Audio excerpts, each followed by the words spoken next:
Hi, I'm Dr. Alex Loyd. Seems like the media has us all terrified, doesn't it, over the coronavirus? Obviously, this is 2020, early March in the United States of America. Originated in China, spread, people dying. We've got to contain this, we've got to contain it. We can't contain it. A couple days ago, the CDC in America said we've gone to a new phase from trying to keep it from spreading now to intervening and healing those cases before it turns into a full-blown kind of catastrophe. They're canceling meetings all over the world. Professional sports teams are canceling meetings. Some people are just kind of like huddled in their house. So hopefully I can shed a little bit of light on this that hopefully will give you a little bit more peace. First of all, I am not a medical doctor. I have a PhD in psychology and a doctorate in naturopathic medicine. So I would always say consult and check with your doctor, your medical doctor or licensed healthcare provider, and take their advice, do what they say. I mean, you can get a vaccine and still do natural and spiritual things too. It doesn't have to be exclusive.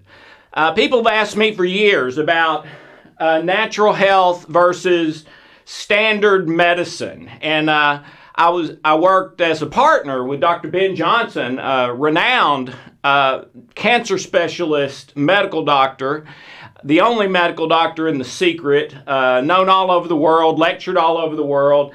And Ben, I learned so much from him, but one of the things I learned is that there's a place for both. You know, if I go outside and get run over by a truck, don't stand over me and do this with a healing code. Take me to the emergency room, okay?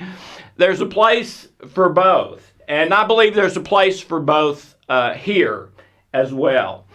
First of all, if this had happened before the internet age, like when a lot of people my age were growing up, we never would have heard of the coronavirus. Now, we might have heard there's a bad virus going around, all right? But that probably would have been it. And unless we got it, that's all we would ever have thought. And even if people in our town did get it, we probably still wouldn't connect the dots and think, okay, well, they got the flu. It happens sometimes every year. So part of this, I understand, is the media, those things flying around in the air filming you when there aren't even any people around. There's cameras everywhere. Everything that happens is put out there for the whole world to see.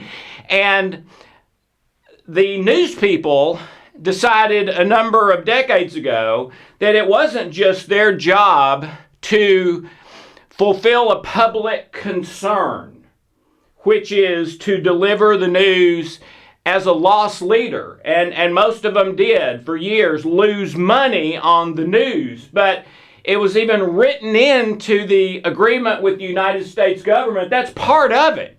We're giving you the right to make money on other stuff so that with the news, you'll lose money, but you'll make it up other places. And in the news, we just want you to tell us the truth. Okay?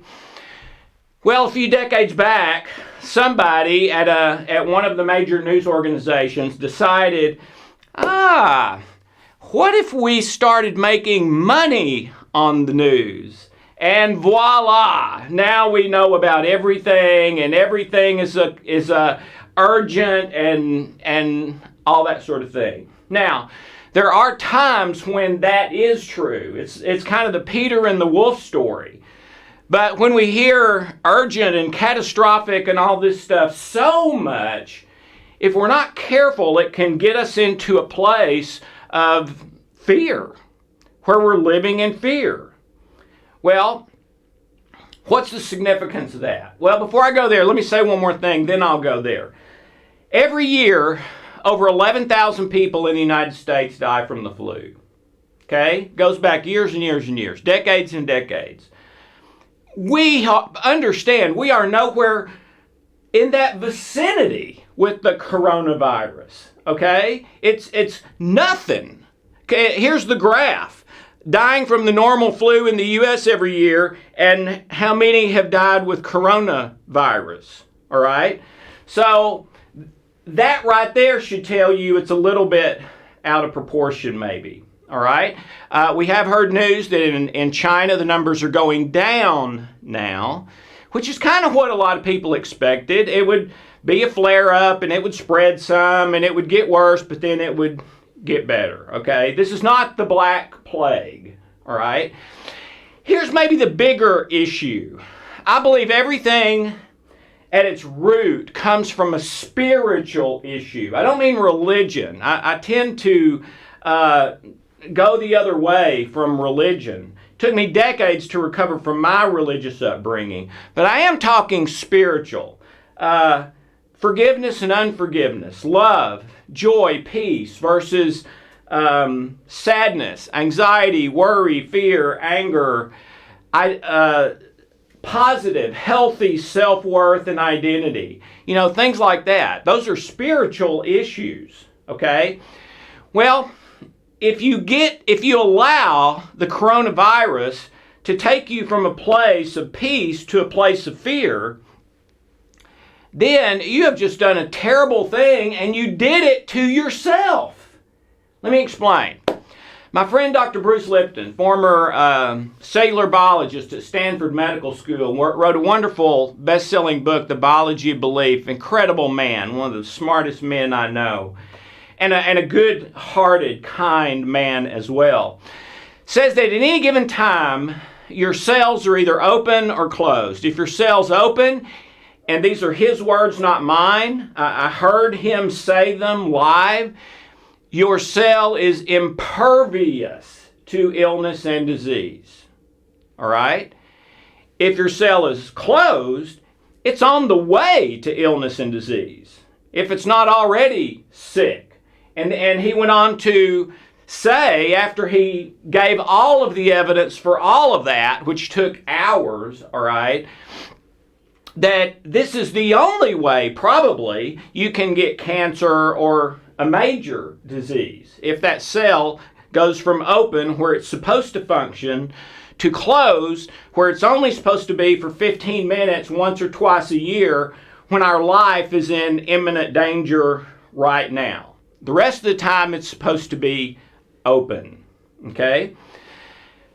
So, if I get all bent out of shape over the coronavirus, and so many people have and are more and more every day, that is the fear place, okay? What exactly is going on with that? Well, what's going on with that is in your internal thoughts, you're thinking, oh no, what if I get the coronavirus? Or you're thinking, I bet I will get the coronavirus. Or what if someone I know gets the coronavirus? Or, ladies and gentlemen, that's totally fear-based, okay? And if you're not already in stress, fight or flight, those thoughts will put you there, okay? Now, the feelings you're having that go along with those thoughts are anxiety, worry, fear. So we go out and we buy 5 million bottles of water and all of the canned goods they have, and, you know, a generator. I mean, you know, some people are just going nuts with this thing to extraordinary extremes, okay? When, to me, the most important thing to remember is, first of all, the truth. Real flu every year, coronavirus so far, all right? And then part two, if your cells are here, you're most likely not going to get the coronavirus even if you're exposed to it.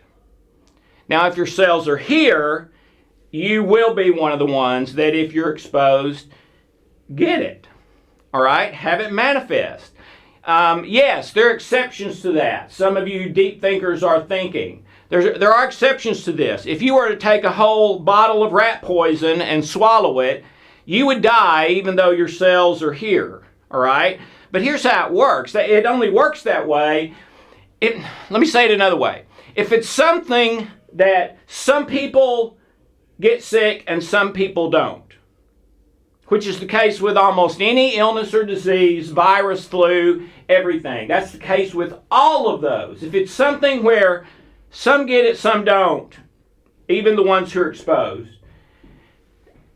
then that is about your open or closed cells. Okay? If it's something that kills every single person that does it, like drinking a pint of rat poison, then it's not about that. That's just too much, too poisonous to the human body. No one can survive that. So the motto, do not drink any rat poison stuff. And then beyond that, try to live your life here and not here. And specifically about this coronavirus thing. And here's how it could absolutely happen. You're living here, things are going pretty good, you're pretty healthy, you're happy, your business is going good. You start listening to all this coronavirus talk, you start becoming afraid in your mind and heart, in your feelings, emotions, and thoughts, and all of a sudden your cells start closing all over the place so that now you're not here, you're here, and now you're exposed to the coronavirus and you get it and you think, I was right to be afraid. See, I got it. No, you were not right to be afraid. In fact, it was your fear that caused you to get it. If you had stayed where you were originally here, even being exposed, you would not have manifested the coronavirus. So, yeah, do everything the doctors say, take the precautions that are reasonable, keep an eye on it, but maybe make your first priority beyond that, stay in a place of peace internally. So, remember the spiritual principles, remember the greatest principle in the world that almost nobody knows. If you keep living that way, then the hypothalamus in your brain keeps you in either neutral or physiological peace. All right?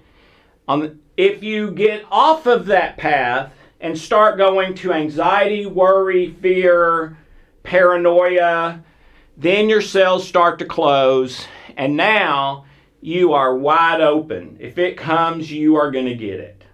Okay? The other thing I would recommend is I used to be the kid that if anything came around, I got it.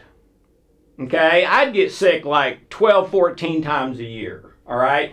Some pretty big like a flu, some just little things. But it was incredible. My whole family just knew if anything comes around, Alex is going to get it. Now, part of that was probably a self-fulfilling thing. I believed it, and so it happened. All right? May not have been the case, but I think there's a decent chance. For right at 3 years now, I have been taking CBD every day. Okay? I have not been sick in any way for 1 day since I started taking CBD, which is a very powerful natural antibiotic. Now, am I telling you that CBD is a cure for the coronavirus or anything? No, I'm not. All I'm telling you is that's been my experience, and it's been the experience of a number of people who let us know how they're doing who are also taking CBD every day. It is a miracle plant and a very powerful natural antibiotic. The one thing, there's so many CBDs out there, make sure you get a really, really good one, or you may not be getting your money's worth. It needs to be water soluble. That's like a 10 times difference right there. It needs to be nanotechnology, so the molecules are small enough to even get into a closed cell, all right? It needs to be full spectrum, needs to be organic, needs to be high potency. There's some out there that just have a tiny little bit of CBD in them. It's mainly just distilled water, all right? Needs to be high potency, organic, grown in the USA. Mine's from Colorado, CBD. You can check mine out if you want to, ultralifecbd.com, but I'm not really here to sell you that. But you don't have to get mine, just get one of the really good ones, okay? And then outside of that, do the common sense stuff. Drink plenty of water, get some exercise, get sleep, but maybe the main thing, stay in that internal place of peace. Don't let all the news people trying to make money through higher ratings get you to panic or to even worry or be afraid. All right? Just, okay, I'm going to do everything I can do that's reasonable. I'm going to try to stay in a place of physiological peace. And then don't worry about it. Whatever happens, happens. Okay? So that's my 2 cents. And I pray for everyone around the world that is affected by this virus and all other sicknesses and diseases. May God be with you, and I hope absolutely health, happiness, and healing for you and your family wherever you are. Thank you so very much, and have a wonderful, blessed day.